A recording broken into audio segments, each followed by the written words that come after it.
नमस्कार। इस आनंद यात्रा में आप सभी का स्वागत है। आज का वीडियो बड़ा ही खास है।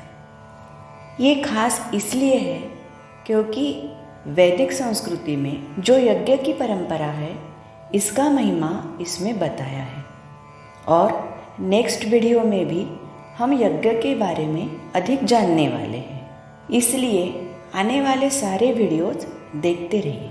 अब आज के वीडियो का जो टाइटल है वो टाइटल आप सभी जानते हैं, फिर भी बता देती हूँ। टाइटल है हम सब रोज यज्ञ करते हैं। कैसे करते हैं और यज्ञ किसे कहते हैं, ये जानने के लिए वीडियो एंड तक देखिए।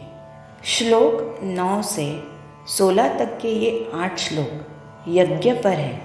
जब तक सृष्टि है, जीवन है, तब तक हम सबको नियमित रूप से यज्ञ करना कितना आवश्यक है ये इन श्लोकों में बताया है। वीडियो बड़ा ना हो इसलिए आज हम यज्ञ के 8 श्लोकों में से 4 श्लोक ही सीखेंगे और उनका महत्व जानेंगे। बाकी 4 श्लोक अगले वीडियो में सीखेंगे और समझेंगे, ठीक है। यज्ञ का अधिक वर्णन 4वां अध्याय, 9वां अध्याय, 17वां अध्याय और 18वें अध्याय में भी आया है। वो अध्यायों में भी हम यज्ञ के बारे में और जानेंगे। इसलिए हमारे आने वाले सारे वीडियोस देखते रहिए और सीखते रहिए। इसलिए चैनल को सब्सक्राइब, लाइक और शेयर करिए अपने परिजनों के साथ। चलिए आगे बढ़ते हैं। स्थूल रूप से यज्ञ क्या होता है, कैसा होता है, ये हम सब जानते हैं। जहाँ यज्ञ है वहाँ हवन होता है। यज्ञ में समेधा, गाय का घी, चावल, तिल और अन्य सामग्री का हवन होता है, यानी आहुति देनी होती है। मंत्र और बाकी सारे विधि होते हैं। पर आज हम यज्ञ के बारे में विशेष रूप से जानेंगे जो शायद सबको पता नहीं होगा। तो चलिए पहले जानते हैं कि यज्ञ कब उत्पन्न हुआ, यानी यज्ञ परंपरा कब शुरू हुई और किसने की और सबसे पहला हवन किसने किया। यज्ञ है तो बिना हवन किए यज्ञ संपन्न होता ही नहीं।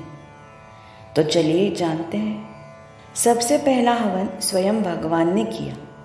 अच्छा, क्या हवन किया? किसका हवन किया प्रभु ने? प्रभु ने अपने पूर्णत्व का हवन किया और ये सृष्टि निर्माण हुई। अरे पहले तो कुछ भी नहीं था। परमेश्वर पूर्ण थे, निराकार थे, निर्गुण थे। वे पूर्ण से अपूर्ण हुए। इसका अर्थ उन्होंने अपने पूर्णत्व का, निराकारत्व का, निर्गुणत्व का हवन किया और साकारता, अपूर्णता, सगुणता आई। सृष्टि को अस्तित्व प्राप्त हुआ, इच्छा और कामना निर्माण हुई। तो पहला हवन चित्त शक्ति ने अर्थात प्रभु ने किया। तत्पश्चात देवों ने हवन किया और अभिवृद्धि हुई। यज्ञ यानी हवन, हवन यानी देना, त्याग करना। उत्क्रांतिवाद का अभ्यास जिसने किया है ना, उसे हवन कैसे हुआ ये जल्दी समझेगा। सृष्टि के आरंभ से ही जिस क्षण मानव जाति का जन्म हुआ उस क्षण से अनंत देवताओं ने अपनी अपनी शक्ति का हवन मनुष्य के लिए किया है। उसी से इंद्रियों को शक्ति प्राप्त हुई, जैसे देखने की, सुनने की शक्ति इत्यादि। आँखें, नाक, कान, जिह्वा इत्यादि इंद्रियों को शक्ति वो देवों के हवन से प्राप्त हुई है। जो देवता मेरे लिए हवन करते हैं, मैंने भी उनके लिए हवन करना चाहिए ना। अनादिकाल से इस जगत में हवन कार्य हो रहा है, उसी का परिणाम है मनुष्य जीवन। भगवान हवन करते नहीं, त्याग करते नहीं, देते नहीं तो ये सुंदर जगत निर्माण होता ही नहीं। प्रभु ने दिया, हवन किया, इसलिए ये सुंदर सुंदर पहाड़, समंदर, नदियाँ, झरने, पेड़, फूल, पौधे, पशु पक्षी, मानव, सूर्य, चंद्रमा, अनगिनत तारे, ये पंच महाभूत यानी पृथ्वी, जल, अग्नि, वायु, आकाश और 5 विषय यानी शब्द, स्पर्श, रूप, रस और गंध, ये सारी असंख्य बातें मिली। इस हवन से सबका कल्याण हुआ। इसी से सबको सुख और आनंद मिलता है। यज्ञ से सबका कल्याण होता है। सृष्टि चक्र उत्तम चलता रहता है। इसलिए हम सब ने इन सब का कृतज्ञ होते हुए नित्य नियमित आजन्म यज्ञ करते रहना आवश्यक है। आज परिस्थिति ऐसी दिखती है कि मनुष्य ने यज्ञ कर्म छोड़ दिया है। शरीर, परिवार, जाति, संस्कृति, धर्म और राष्ट्र उत्कृष्ट रीति से टिकाने के लिए हमें यज्ञ करते ही रहना है, छोड़ना नहीं है। चलिए अब श्लोक सीखते हैं और एक एक श्लोक में यज्ञ के बारे में क्या क्या सुंदर बातें बताई है ये जानते हैं। आइए। यज्ञार्थात् कर्मणोऽन्यत्र, यज्ञार्थात् कर्मणोऽन्यत्र लोकोऽयं कर्मबन्धनः, लोकोऽयं कर्मबन्धनः। तदर्थं कर्म कौन्तेय, तदर्थं कर्म कौन्तेय मुक्तसंगः समाचर, मुक्तसंगः समाचर। अब पूरा श्लोक। यज्ञार्थात् कर्मणोऽन्यत्र लोकोऽयं कर्मबन्धनः, तदर्थं कर्म कौन्तेय मुक्तसंगः समाचर। यहाँ कौन्तेय अर्जुन को कहा है। यज्ञ में हमेशा स्वयं भगवान स्थित होते हैं। इसलिए ये श्लोक में प्रभु अर्जुन से कहते हैं, यज्ञ के निमित्त किए जाने वाले कर्मों के अलावा दूसरे कर्मों में ही लगा हुआ यह मनुष्य समुदाय कर्मों से बंध जाता है। इसलिए है अर्जुन, तू आसक्ति से रहित होकर उस यज्ञ के निमित्त ही भली भांति कर्तव्य कर्म कर। सकाम कर्म बंधनकारक होता है, इसलिए तू निष्काम कर्म कर। कृतज्ञता पूर्वक किया हुआ कर्तव्य कर्म श्रेष्ठ कर्म है, वही यज्ञ कर्म है। ऐसा ये यज्ञ के 8 श्लोकों में बताया है। भगवद गीता में यज्ञ का बड़ा व्यापक अर्थ किया है। अब इसे थोड़ा विस्तार से समझने की कोशिश करते हैं। इस श्लोक में प्रभु कह रहे हैं, तदर्थं कर्म कौन्तेय मुक्तसंग समाचर। मुक्तसंग यानी आसक्ति रहित और समाचर का अर्थ है उत्तम आचरण कर। तो तदर्थं कर्म कौन्तेय मुक्तसंग समाचर, इसका अर्थ हुआ तू आसक्ति से रहित होकर उस यज्ञ के निमित्त ही, यानी यज्ञ में भगवान होते हैं तो भगवान के लिए ही, प्रभु के निमित्त ही भली भांति कर्तव्य कर्म कर। अब यहाँ यज्ञ कौन सा है? जो युद्ध होने जा रहा है यही यज्ञ है, क्योंकि अधर्मी लोगों का नाश करके धर्म की स्थापना करने के लिए युद्ध करना पड़ रहा है। भगवान कहते हैं, अर्जुन तू क्षत्रिय है, इसलिए ये यज्ञ के निमित्त भगवान के लिए युद्ध करना जो तुम्हारा कर्तव्य कर्म है वो भली भांति कर। कोई भी यज्ञ कर्म जिससे सभी प्राणी मात्र का कल्याण है वो प्रत्येक कर्म यज्ञ ही है, चाहे युद्ध ही क्यों न हो। कृतज्ञतापूर्वक किया हुआ कर्म श्रेष्ठ है, ऐसा गीताकारों ने कहा है। शरीर, परिवार, जाति, धर्म, संस्कृति और राष्ट्र, इनके लिए हमारा जो भी कर्तव्य कर्म है वो तो करना ही है, लेकिन वो काम हृदयपूर्वक, कृतज्ञतापूर्वक, प्रेम से और ईश्वर समर्पित भाव से किया तो वो श्रेष्ठ कर्म होता है, वही यज्ञ होता है। यानी हमारा कर्तव्य ये प्रभु का काम है, ये समझकर किया तो वो कर्तव्य कर्म यज्ञ ही हुआ। व्यक्ति प्रत्येक काम जैसे खाना पीना, चलना, उठना, बैठना, हंसना इत्यादि बड़े प्रेम से, हृदयपूर्वक, कृतज्ञतापूर्वक और ईश्वर के लिए कर रहा हूँ, ये भाव से करता है तो उसका सामान्य दिखने वाला काम भी यज्ञ बनता है। भोजन करने से पहले मराठी में एक प्रार्थना है, उदरभरण नोहे जाणीजे यज्ञ कर्म। अर्थात भोजन केवल पेट भरने के लिए नहीं है, वो यज्ञ कर्म है।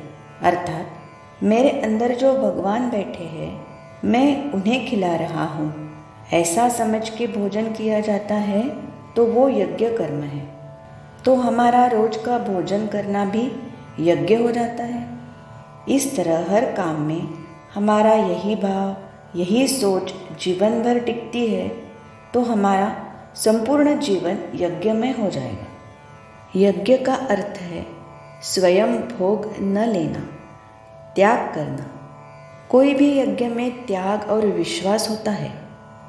हमारे मन में एक प्रश्न आ सकता है कि मैं हर काम मेरे लिए क्यों ना करूं, सब भगवान के लिए क्यों करूं? तो इसका उत्तर है कि मेरा शरीर मैंने नहीं बनाया है। मेरी आँखों से मैं देखता हूँ, लेकिन देखने की शक्ति मेरी नहीं है, वो शक्ति भगवान की है। वैसे ही खाया हुआ भोजन मैं पचाता नहीं। कान से सुनता हूँ, पर वो कान में सुनने की शक्ति मैंने नहीं डाली है। मेरा हार्ट चल रहा है, पर उसे मैं नहीं चला रहा हूँ। इस तरह हमारी सारी शरीर की क्रियाएं हम नहीं, पर भगवान करते हैं।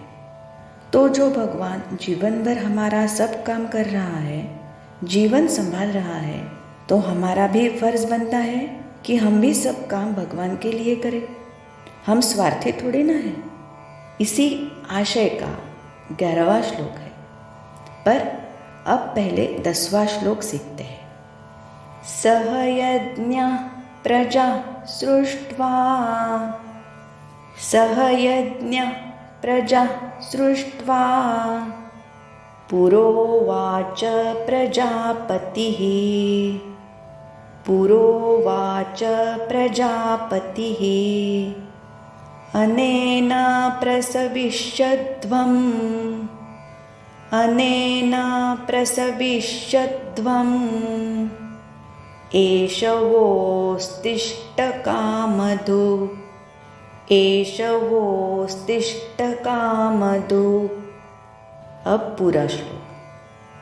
सहयज्ञ प्रजा सृष्ट्वा, पुरोवाच प्रजापतिः, अनेन प्रसविष्यध्वम्, एष वोस्तिष्ठ कामधु। इष्ट कामधु का अर्थ है इच्छित मनोरथ पूर्ण करने वाला। अब श्लोक का भावार्थ समझते हैं। सहयज्ञ प्रजा सृष्ट्वा, यानी प्रजापति ब्रह्मा ने कल्प के शुरू में यज्ञ के साथ प्रजा उत्पन्न की, यानी यज्ञ और प्रजा एक साथ निर्माण किए। इसका मतलब ये हुआ मनुष्य और यज्ञ की जोड़ी पहले से ही है। जन्म के साथ ही मनुष्य से यज्ञ जुड़ जाता है। तो इस श्लोक में प्रभु कहते हैं, तुम लोग इस यज्ञ के द्वारा वृद्धि को प्राप्त हो जाओ और यह यज्ञ तुम लोगों को इच्छित भोग प्रदान करने वाला हो। यानी यज्ञ करने से मनुष्य का कल्याण ही कल्याण है, सुख ही सुख है। लेकिन वो यज्ञ विधि पूर्वक किया है तो, और विधि क्या है? हर काम में भगवान उपस्थित है और इसलिए हर काम प्रभु के लिए कर रहा हूँ, ये समझ ही महत्वपूर्ण बात है। यही विधि है। सारे श्लोक बड़े ध्यान से सुनिए क्योंकि बड़े ही इम्पोर्टेंट है। अब 11वां श्लोक। देवान् भावयतानेन देवान् भावयतानेन ते देवा भावयन्तु वः ते देवा भावयन्तु वः परस्परं भावयन्तः परस्परं भावयन्तः श्रेयः परमवाप्स्यथ श्रेयः परमवाप्स्यथ। अब पूरा श्लोक। देवान् भावयतानेन ते देवा भावयन्तु वः परस्परं भावयन्तः श्रेयः परमवाप्स्यथ। अर्थात प्रभु कहते हैं, तुम लोग इस यज्ञ के द्वारा देवताओं को उन्नत करो और वे देवता तुम लोगों को उन्नत करें। इस प्रकार निस्वार्थ भाव से एक दूसरे को उन्नत करते हुए तुम लोग परम कल्याण को प्राप्त हो जाओगे। हमारे जीवन में गिव एंड टेक रिलेशनशिप होती है, यानी एक हाथ से दो और दूसरे हाथ से लो। जीवन का ये सत्य हमें अच्छी तरह से समझ लेना है कि इस जगत में आए हैं तो बिना कुछ दिए हमें कुछ भी मिलने वाला नहीं है।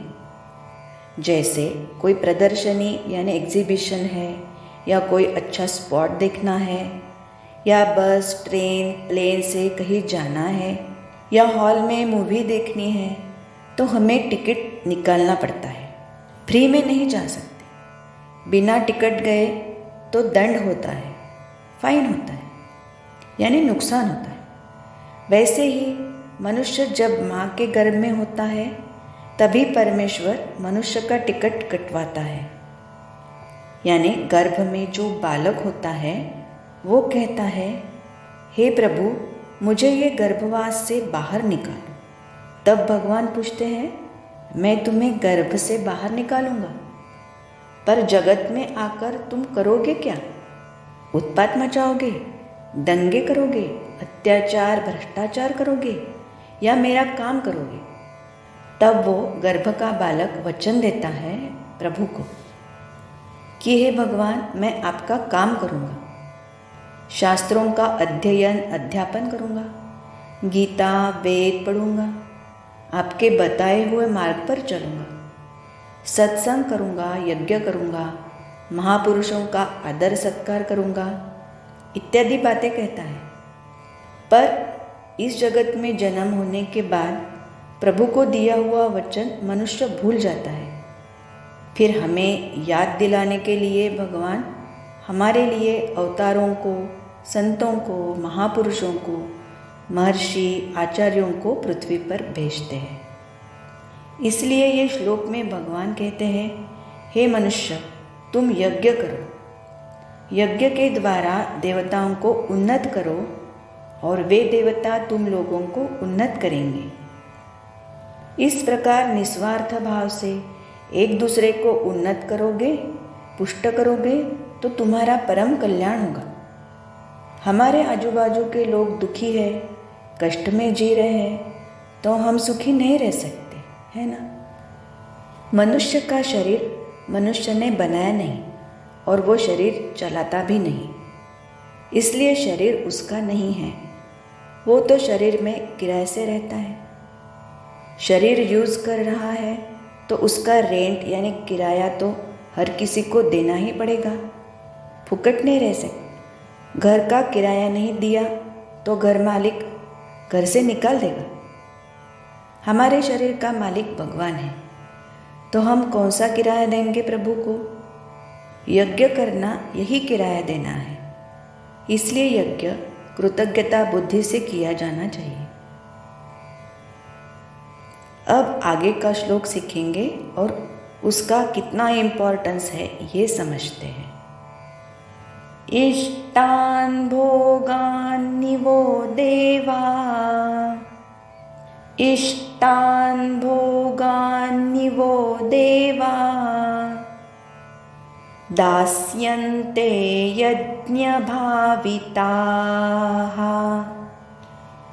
दास्यन्ते यज्ञभाविताः, तैर्दत्तान् प्रदायैभ्यो, तैर्दत्तान् प्रदायैभ्यो, यो भुङ्क्तेस्तेन एव सः, यो भुङ्क्तेस्तेन एव सः। अब पूरा श्लोक। इष्टान् भोगान्निवो देवा, दास्यन्ते यज्ञभाविताः, तैर्दत्तान् प्रदायैभ्यो, यो भुङ्क्तेस्तेन एव सः। अर्थात भगवान ये गारंटी दे रहे हैं कि यज्ञ के द्वारा पुष्ट हुए देवता तुम लोगों को बिना मांगे ही इच्छित भोग निश्चित ही देते रहेंगे। इस प्रकार उन देवताओं के द्वारा दिए हुए भोगों को जो पुरुष उनको दिए बिना स्वयं भोगता है वह चोर ही है। इस श्लोक में परमेश्वर ने माता पिता की भूमिका लेकर मनुष्यों को सचेत किया है कि बच्चों ऐसा ऐसा है, इस तरह नहीं जी रहे हैं तो जल्दी सुधर जाओ, वरना चोरों की जो हालत होती है वो तुम्हारी भी होगी। अब हम महत्वपूर्ण बात जानेंगे। 11 और 12वें श्लोक में देवताओं का उल्लेख आया है। वो देवता क्या है, कौन से देवताओं की बात हो रही है, ये समझते हैं। पहले तो हम ये समझते हैं यहाँ आकाश या स्वर्ग के देवताओं की बात नहीं हो रही है, मनुष्य के अंदर की देवताओं की बात है। क्या आप चौंक गए ये सुनकर? जी हाँ, मनुष्य के अंदर ही अनेक देवता है। प्रत्येक इंद्रिय की, ऑर्गन की, यानी हमारे बॉडी पार्ट्स की एक एक विशिष्ट देवता है। ये देवता यानी शक्ति है। आँखों की शक्ति, कानों की शक्ति, मस्तिष्क की शक्ति यानी सोचने की शक्ति यानी बुद्धि की शक्ति, चलने की शक्ति, पचाने की शक्ति, हार्ट की शक्ति, इस तरह हर इंद्रियों की जो शक्ति है उसे देवता कहते हैं। तो प्रभु कहते हैं यज्ञ द्वारा इन देवताओं को पुष्ट करो और ये पुष्ट हुए देवता तुम लोगों को बिना मांगे ही इच्छित भोग देंगे। इस तरह एक दूसरे को पुष्ट करके तुम्हारा परम कल्याण होगा। भगवान सही तो कह रहे हैं। अब ये हमारे शरीर के अंदर की देवताओं को पुष्ट करने का मतलब क्या है, कैसे करेंगे इनको पुष्ट? चिंता मत कीजिए, अभी हम जानते हैं। शरीर के देवताओं को पुष्ट करना मतलब पूरे शरीर को निरोगी, हेल्दी रखना। Heart, liver, brain, bones, muscles, सारे जॉइंट्स, पेट, आँखें इत्यादि सबका उत्तम ध्यान रखना। युक्त आहार विहार से यानी योगासन, प्राणायाम, ध्यान करना है और सभी इंद्रियों को यानी देवताओं को सात्विक आहार देना है। हेल्दी कोलेस्टेरॉल खाएंगे तो हृदय निरोगी रहेगा, यानी हृदय की देवता पुष्ट होगी। आँखों की रोशनी बढ़ाने वाला आहार लेंगे तो 100 साल तक चश्मा नहीं लगेगा, यानी आँखों की देवता पुष्ट होगी। पेट कभी भी बिगड़ेगा नहीं, ऐसा भोजन लेंगे तो 100 बीमारियों से बचेंगे, तो पाचन शक्ति अच्छी रहेगी। इस तरह अन्न से सभी इंद्रियों की देवता पुष्ट होगी। लेकिन सिर्फ अन्न से पुष्ट नहीं होती, बाकी सारी चीज़ों का भी ध्यान रखना होता है। जैसे आँखों से कितना और क्या देखना है, कानों से कितना और क्या सुनना है, वाणी से कितना और क्या बोलना है। इस पर भी इंद्रियों के देवताओं का पुष्ट होना न होना निर्भर है। हमें जो आनंद मिलता है वो ये देवता देते हैं। इसलिए हम जो भोग भोगने वाले हैं वो अंदर के देवताओं के लिए है, केवल हमारे स्वार्थ के लिए नहीं है, हमारे सुख समाधान आनंद के लिए नहीं। वो देवता चाहते हैं कि हम भी देवता बने, इसलिए जो देवता हमारे लिए काम करते हैं उनके लिए कुछ करना ये हमारा कर्तव्य है। जैसे इतनी अच्छी बुद्धि प्रभु ने दी है, लेकिन उसका उपयोग केवल हमारी जेब भरने के लिए करेंगे, दूसरों के लिए, भगवान के लिए कुछ भी नहीं करेंगे, तो बुद्धि की देवता पुष्ट न होके रुष्ट होगी, नाराज होगी। हमारे हृदय में दूसरों के प्रति प्रेम न होके द्वेष तिरस्कार होगा, तो हृदय देवता पुष्ट न होके रुष्ट होगी और एक दिन वो हमें छोड़ के चली जाएगी, यानी हार्ट फेल होगा। हमें कुछ आता है तो किसी को सिखाया नहीं, बताया नहीं, कभी किसी को खिलाया नहीं, हंसाया नहीं, प्रेम से बोला नहीं, तो वो इंद्रियों की देवता पुष्ट न होके रुष्ट होती है। हमारे पास जो कुछ भी देने लायक है वो हमने दिया नहीं, तो एक एक देवता हमें छोड़ के निकल जाती है, यानी हमारे सारे इंद्रिय खराब हो जाते हैं, यानी शरीर कुछ काम का नहीं रहता। लेकिन भगवान प्राप्ति में तो शरीर ही साधन होता है। अगर शरीर ही नहीं रहेगा तो मनुष्य जन्म मिलके भी भगवत प्राप्ति का प्रयत्न नहीं कर सकते। लेकिन भगवान तो चाहते हैं कि मनुष्य देवत्व प्राप्त करे। इसलिए ये श्लोक में प्रभु ने मानव को सावधानता का इशारा किया है कि देवताओं को भोग नहीं देंगे तो तुम चोर कहलाओगे और शिक्षा के पात्र होंगे। तो कुल मिला के इस श्लोक का अर्थ यह है कि यज्ञ द्वारा पुष्ट हुए देवता, यानी हमारे शरीर के सारे इंद्रिय शक्तिशाली है, यानी सब इंद्रिय एकदम सुदृढ़ निरोगी हेल्दी है, शरीर फिट है, मन मजबूत है, सुंदर है और बुद्धि तेजस्वी शुद्ध है, तो ऐसे पुष्ट देवता हमें इच्छित भोग बिना मांगे ही देते हैं। शरीर मन बुद्धि निरोगी है तो सब कुछ भोग सकते हैं, आनंद ले सकते हैं। लेकिन उन देवताओं को भोग दिए बिना स्वयं भोगते हैं तो वो चोर है। इसका मतलब ये सब इंद्रिय चाहते हैं कि हर इंद्रिय में भगवान बसे। एक संत कहते हैं रूप पाहता लोचनी, इसका अर्थ है आँखों में भगवान देखा। आँखों से भगवान देखा ऐसा नहीं, प्रत्येक वस्तु में भगवान देखते देखते आँखें ही भगवान हो गई। वैसे ही हम ऐसा काम करें कि हमारे चरण केवल चरण न रह के चरण कमल बने, हमारे हाथ केवल हाथ न रह के हस्त कमल बने, मुख मुख कमल बने, हृदय हृदय कमल बने। मुख कमल, हस्त कमल, चरण कमल, हृदय कमल, नयन कमल इत्यादि शब्द हम केवल भगवान के लिए कहते हैं। तो जब हमारे भी इंद्रियों को मुख कमल, हस्त कमल, चरण कमल, हृदय कमल कहा जाएगा, तभी हमने इन देवताओं को यानी इंद्रियों के शक्ति को भोग दिया ऐसा होगा। इन इंद्रियों से हमने अच्छा काम किया और देवत्व प्राप्त किया तो हम चोर नहीं कहलाएंगे। तो ये इंद्रियों के देवता चाहते हैं कि मनुष्य अपने इंद्रियों की शक्ति द्वारा देवत्व प्राप्त करे, और ऐसा होना ही इन देवताओं को भोग देना है। तो है ना कितना सुंदर अर्थ ये श्लोक का। देव इस शब्द के और भी मीनिंग है, यज्ञ की भी और व्याख्याएं हैं, और यज्ञ कई प्रकार के हैं। लेकिन वो सब हम इस वीडियो में नहीं, अगले वीडियो में जानेंगे। ठीक है।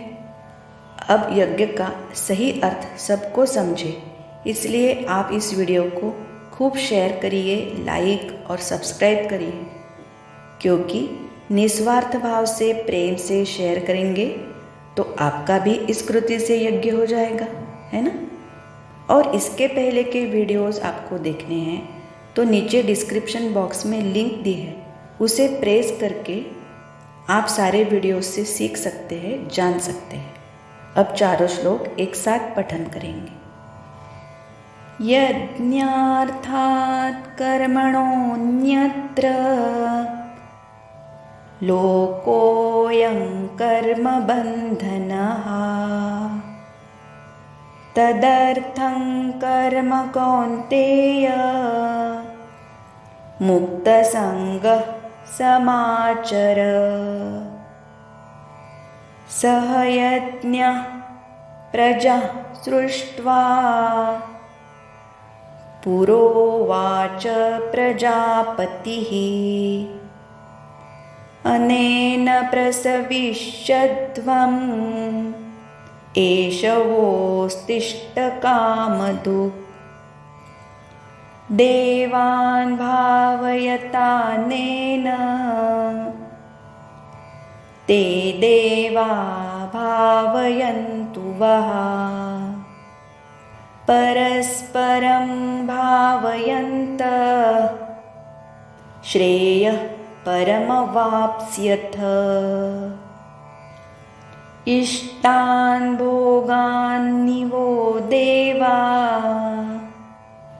दास्यन्ते यज्ञभाविताः। तैर्दत्तान् प्रदायैभ्यो यो भुङ्क्तेस्तेन एव सः।